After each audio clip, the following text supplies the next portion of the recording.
Datang di channel ID Sejarah, channel yang membahas mengenai materi pembelajaran sejarah SMA. Pada kesempatan kali ini, saya akan membahas mengenai sumber sejarah. Oke, langsung saja kita mulai pembelajarannya.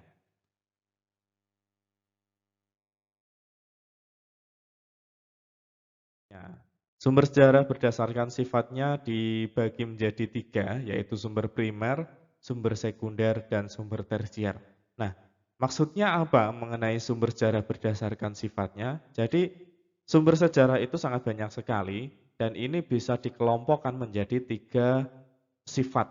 Nah, ini berkaitan dengan seberapa penting sih sumber sejarah tersebut.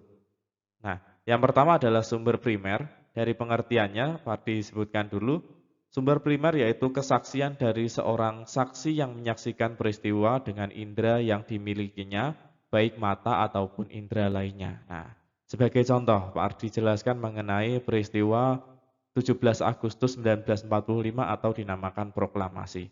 Nah, kalau kita rujuk dari peristiwa proklamasi, siapa saksi yang menjadi eh, saksi dari peristiwa proklamasi tersebut?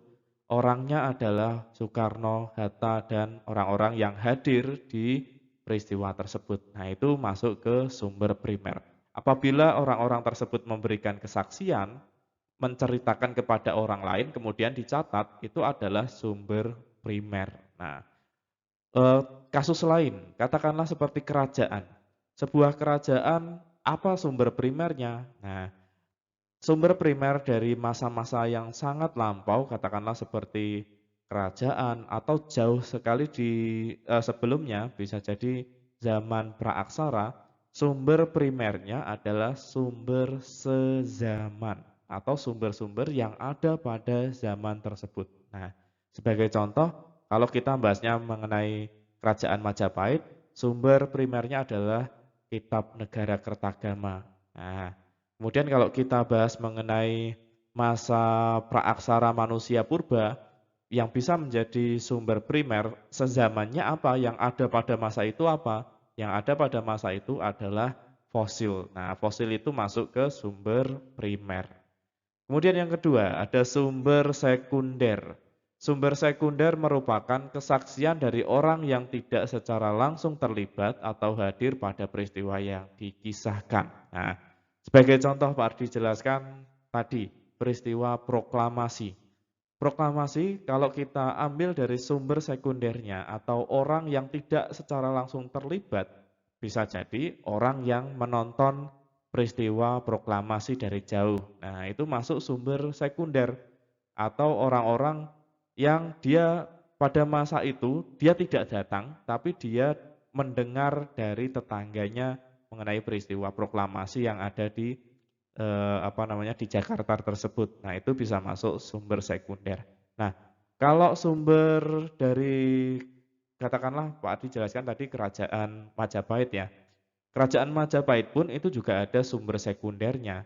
Sumber sekundernya apa? Kitab Pararaton. Nah, jadi itu adalah kitab yang dibuat tapi tidak masa Majapahit sendiri. Nah, jadi kalau sumber primer itu sumber sezaman atau pada zamannya atau pada masa peristiwa sejarah terjadi, kalau sumber sekunder berdasarkan waktunya itu berbeda waktu dengan peristiwa yang terjadi. Nah, kemudian yang terakhir ada sumber tersier. Sumber tersier ini berupa buku sejarah yang berdasarkan laporan penelitian ahli sejarah. Nah, jadi apabila kita menulis sebuah tulisan sejarah, kalau kita merujuk kepada buku yang ada, maka itu masuk ke sumber tersier. Nah, itu. Selanjutnya sumber sejarah berdasarkan bentuknya terbagi menjadi tiga, yaitu sumber tertulis. Sumber tertulis ini adalah benda-benda yang memiliki tulisan. Nah, sumber tertulis sebagai contoh, prasasti. Nah, itu kan ada tulisannya. Kemudian bisa juga teks proklamasi, teks super semar, nah, dan lain sebagainya. Jadi sumber-sumber sejarah yang memiliki tulisan itu dinamakan sumber tertulis. Kemudian ada sumber lisan. Nah, Apa itu sumber lisan? Sumber lisan diperoleh melalui wawancara atau penuturan lisan dari pelaku saksi sejarah atau orang yang berada di dalam masa yang sedang diteliti. Nah, jadi seperti contoh ketika kita membahas mengenai peristiwa proklamasi, sumber lisannya siapa? Yang bisa diwawancarai siapa? Bisa jadi Soekarno, Hatta, Syahrir, dan sebagainya. Itu masuk ke sumber lisan. Kemudian ada sumber audiovisual. Sumber audiovisual merupakan sumber sejarah berupa rekaman gambar. Nah, jadi di sini ada audio dan visual. Kalau audio itu berupa rekaman suara. Kalau visual berarti apa yang bisa ditangkap dari mata atau gambar.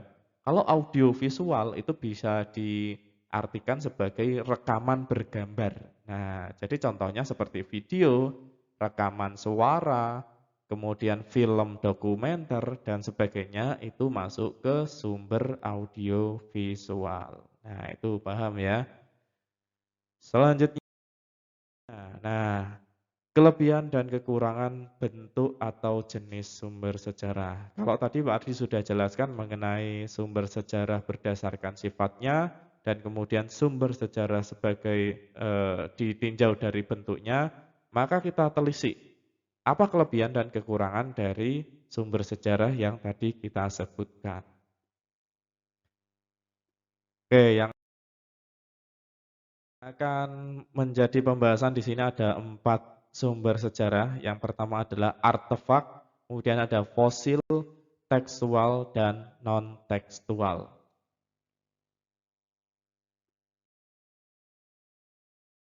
Yang pertama adalah artefak. Nah, di sini Pak Abdi sudah memberi beberapa gambar yang menjadi rujukan mengenai apa itu yang dinamakan artefak.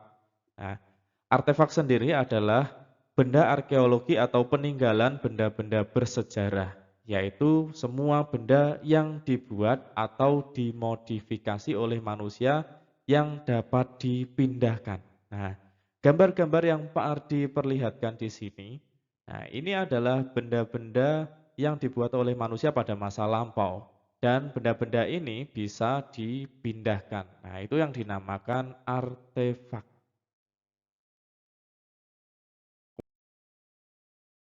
Kemudian artefak ini secara arkeologi diartikan semua benda dari bahan alam yang dibuat oleh manusia dengan menerapkan teknologi tertentu yang sesuai dengan zamannya. Jadi sebagai contoh, Pak Ardi membahas mengenai zaman praaksara. Artefak apa yang ada pada masa praaksara bisa jadi alat-alat yang terbuat dari batu. Kalau kalian sudah mendapat materi manusia purba, pasti kalian pernah dengar yang namanya kapak genggam, kapak perimbas, kemudian ada flages, dan sebagainya. Nah, itu masuk ke kategori artefak atau benda-benda yang dibuat oleh manusia pada zamannya. Nah, di sini kalian bisa lihat juga, di sini ada artefak dari masa Hindu-Buddha, yaitu berupa artefak dari apa ini, kalau ini seperti pada agama Hindu. Nah, ini ada sebuah patung yang di bawahnya ada teratai. Kemungkinan bisa Hindu, bisa juga Buddha. Kalau teratai kan biasanya identik dengan Buddha. Kemudian kelebihan dari artefak sendiri adalah bendanya itu bisa dipindah-pindahkan atau dinamakan movable. Namun kekurangan dari artefak ini adalah bendanya itu biasanya mudah rusak dan kemudian mudah hilang.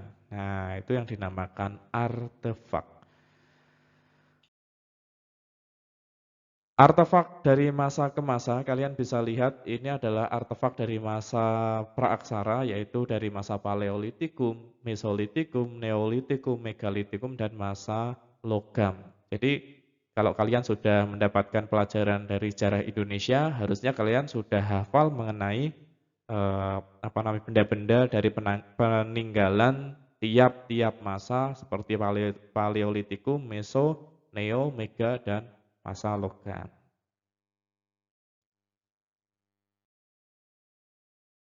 Oke, selanjutnya ada fosil. Nah, Fosil itu merupakan benda yang asalnya dari hewan-hewanan maupun dari manusia purba. Nah, dari pengertiannya dulu Pak Ardi bahas. Fosil berasal dari bahasa Latin fossilis yang artinya diperoleh dengan menggali. Dalam Kamus Besar Bahasa Indonesia, fosil adalah sisa tulang belulang manusia atau sisa tumbuhan zaman purba yang telah membatu dan tertanam di bawah lapisan tanah.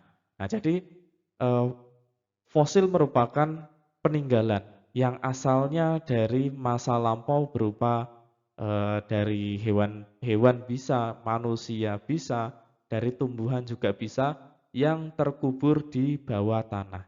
Nah, seperti gambar-gambar yang ada di sini, kalian bisa lihat ini ada beberapa fosil. Nah, fosil-fosil ini didapatkan dari tanah yang dilakukan yang namanya penggalian atau dinamakan ekskavasi. Nah, jadi fosil-fosil ini tidak ditemukan di atas tanah, melainkan harus melakukan penggalian terlebih dahulu ke lapisan tertentu di sebuah tanah. Nah,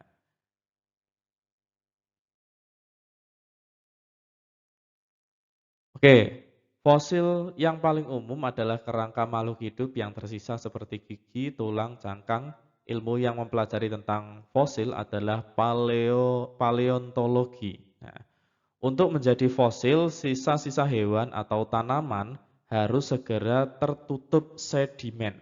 Para ahli membedakan fosil menjadi beberapa macam, yaitu fosil batu biasa, fosil yang terbentuk dari batu ambar, fosil ter, seperti yang terbentuk di sumur La Brea di California, Amerika Serikat. Nah, jadi intinya adalah sebuah peninggalan fosil itu biasanya memang tertutup oleh tanah yang kemudian berlangsung selama beribu-ribu tahun yang kemudian fosil tersebut atau tulang tersebut itu kemudian membatu dan terawetkan karena adanya tumpukan dari tanah yang mengandung zat-zat tertentu. Jadi ada tulang-tulangan yang bisa hancur ketika masuk ke dalam tanah, namun ada beberapa yang bisa kuat terhadap zaman. Nah, nah, tulang-tulang yang bisa kuat dan bertahan selama bertahun-tahun, selama beribu-ribu tahun, nah itulah yang dinamakan fosil.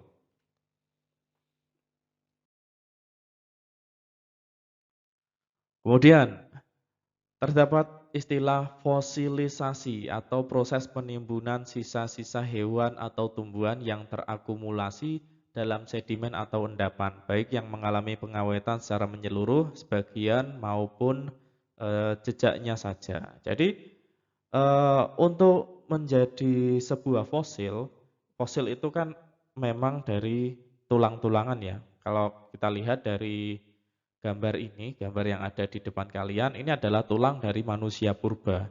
Nah, agar bisa menjadi fosil ini, perlu yang dinamakan teknik fosilisasi. Dan fosilisasi ini terjadi karena proses alam. Jadi tidak dilakukan oleh manusia pada masa tersebut ya, tapi karena memang itu proses alam. Ada manusia purba yang meninggal, kemudian tertumpuk oleh endapan-endapan yang kemudian terawetkan. Nah, kemudian syarat terjadinya pemfosilan. Bagaimana cara agar terjadi pemfosilan? Yang pertama yaitu organisme mempunyai bagian tubuh yang keras, kemudian mengalami pengawetan, terbebas dari bakteri pembusuk, terjadi secara alamiah, mengandung kadar oksigen dalam jumlah yang sedikit, umurnya lebih dari 10.000 tahun yang lalu. Nah, jadi di sini sudah dijelaskan ya bagaimana syarat agar terjadi sebuah proses pemfosilan.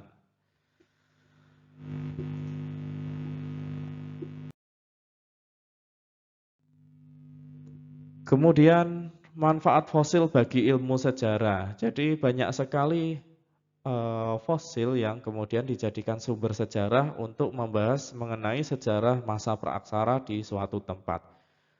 Manfaatnya yaitu diantaranya untuk menentukan umur bumi. Nah, dengan adanya fosil yang tertanam di kedalaman tertentu, kita bisa tahu umur bumi atau umur di sebuah tempat itu berapa, tahun berapa. Kemudian mengetahui perkembangan flora dan fauna pada masa tersebut. Sebagai contoh kita menemukan fosil mengenai dinosaurus, maka kita tahu bahwa di tempat tersebut dulunya ada dinosaurus. Kemudian kita mengetahui, katakanlah di Sangiran itu ada fosil manusia purba dan kemudian ada fosil-fosil hewan-hewan yang lain. Maka kita bisa tahu bahwa di tempat tersebut pada masa dulu itu adalah wilayah dari manusia purba, wilayah dari hewan-hewan purba yang kemudian menjadi sebuah tempat bertahan hidup bagi manusia-manusia purba pada masa dulu. Tidak semua tempat itu memiliki fosil manusia purba, hanya tempat-tempat tertentu yang ada manusia purbanya. Kemudian mengetahui perkembangan kehidupan manusia pada masa lampau. Nah, itu manfaat dari fosil itu sendiri.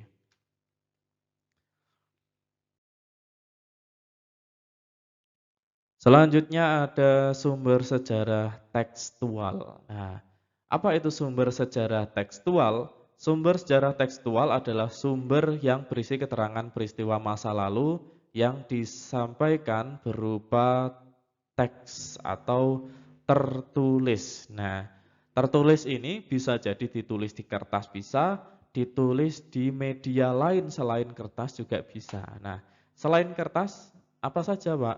Bisa jadi buku bisa, bisa dari lontar bisa, kemudian dinding-dinding gua pun itu bisa jadi sumber teks tertulis atau tekstual.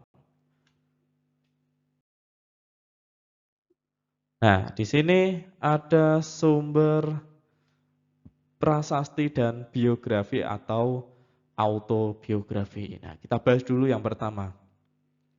Prasasti adalah maklumat yang dituliskan pada lempengan batu, logam, daun, kemudian atau lontar dan kayu.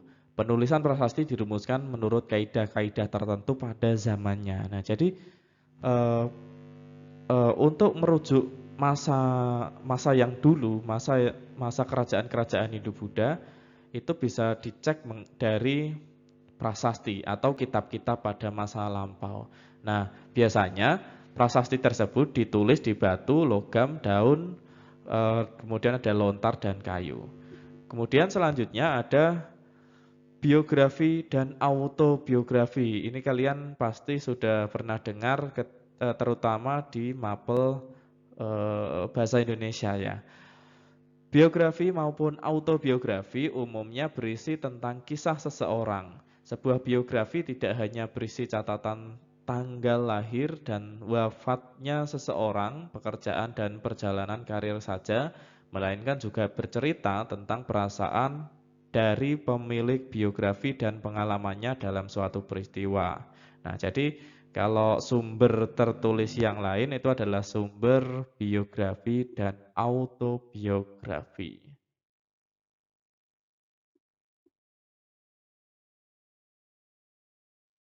Kelebihan sumber tekstual. Nah, kelebihan yang pertama, dapat menjadi catatan peristiwa. Jadi, untuk mendokumentasikan agar bisa dinikmati oleh generasi selanjutnya, maka dilakukanlah sebuah pencatatan.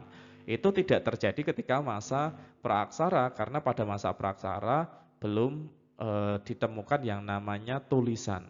Nah, jadi kelebihan yang pertama adalah dapat menjadi catatan peristiwa, sebuah peristiwa. Nah, kemudian mempermudah pengumpulan referensi dengan adanya tulisan-tulisan yang dibuat pada masa lampau, seorang sejarawan itu akan lebih mudah untuk mencari referensi apa saja yang terjadi pada masa lampau dari tulisan-tulisan pada masa lampau. Kemudian memuat informasi yang dianggap penting untuk dicatat.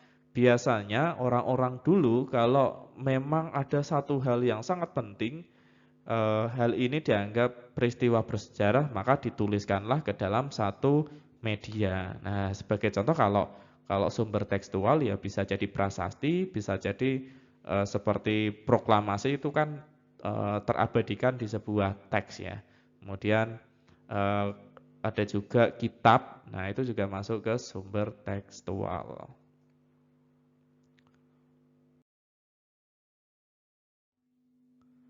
Kemudian ada non-tekstual. Kalau tadi tekstual itu ada tulisannya, kalau non-tekstual ini berarti ada non, tidak tertulis. Nah, pengertiannya, sumber non-tekstual adalah sumber-sumber sejarah yang tidak mentransmisikan atau menyampaikan pesan melalui tulisan, melainkan berupa gambar, ornamen, foto, rekaman suara, dan rekaman audiovisual. Nah, sebagai contoh di sini kalian bisa lihat, yang pertama ada gambar dari Soekarno yang membacakan proklamasi. Kita bisa tahu bahwa ini adalah peristiwa proklamasi, walaupun itu tidak ada tulisan atau teksnya.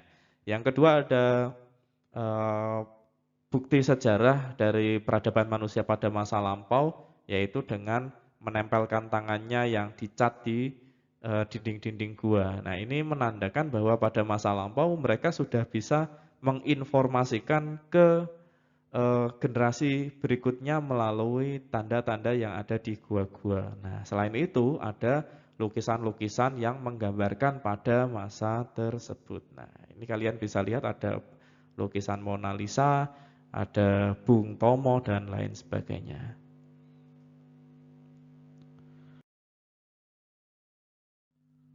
Oke, kurang lebih sekian dari apa yang Pak dijelaskan. Semoga apa yang kita pelajari kali ini dapat kita serap dan kita ambil hikmahnya. Oke, cukup sekian. Wassalamualaikum warahmatullahi wabarakatuh.